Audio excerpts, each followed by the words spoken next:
Hey everyone, it's Deja from Knit and Crochet Ever After, and today we are going to learn how to unknit some stitches.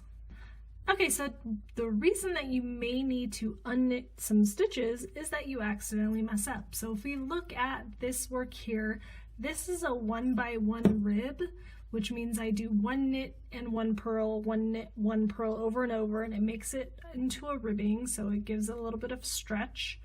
And if you put your work down, say, and you pick it back up and you start going and you didn't pay attention to what you ended on, or you didn't read your stitches, and suddenly you notice after a row or even maybe more that you messed up the way that you were supposed to be doing it. So we started over here, and if you haven't seen my read your stitches video, check that out because that'll make a little bit more sense when I'm going.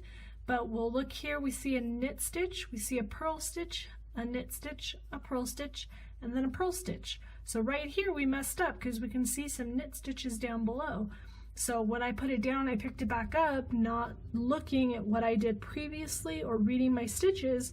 I just thought I was on purl, and I went and did purl, knit, purl, and I totally messed up my row. I'm totally backwards. So I need to unknit it.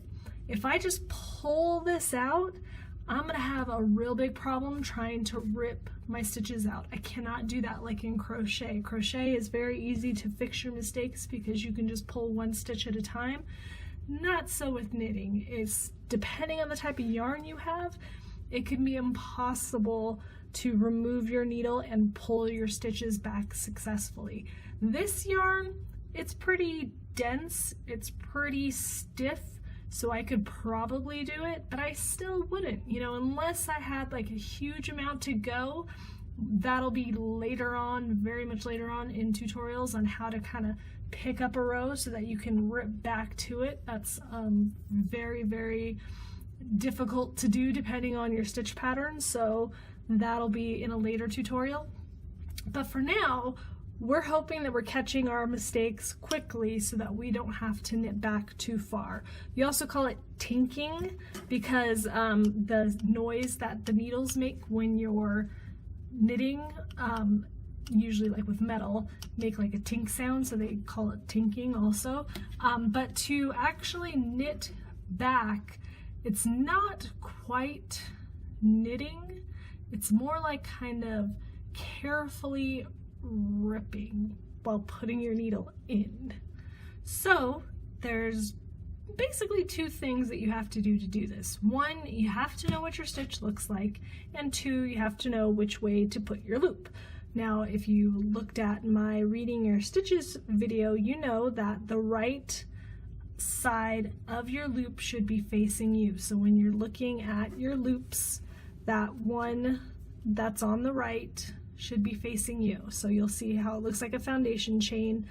The right side of the chain should face you. So as long as you know that when you're tinking, you can successfully get your stitches back the right way. Otherwise, you'll just have a twisted stitch that you need to fix, which also I go over in that video.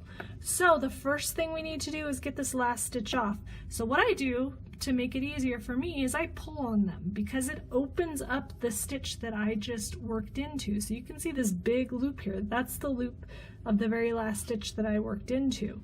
And I can see the right side and the left side. So I know if I just insert my hook like this, I'm gonna be in the right spot. So I've got that last loop on my needle. Now I need to take this off. So I push it, and then that is that loop that I just worked, and I'm just gonna pull on my tail. So I've unknit one stitch. Again, so I'm gonna do my tension. Makes it a little easier because I pull, and then there's my next stitch. This is a purl, doesn't matter. I still have a normal loop.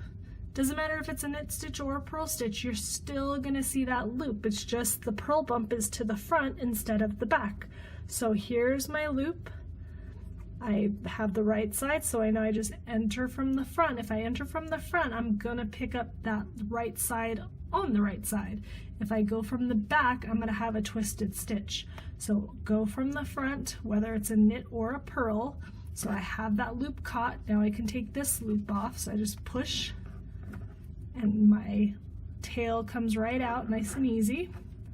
I just move it to the back to make it a little easier. I readjust my tension often because I like to pull on it like this so that I can see that loop nice and easy. Otherwise, if you try to keep it small, it's a lot harder to see. So I pull on it so I can see that loop. So again, we're in a knit stitch now, so the purl bump is back here, but it's still the same way. The loop is the same way, so I enter from the front and then I pull that loop off. So we need to go all the way back to where I made that mistake there.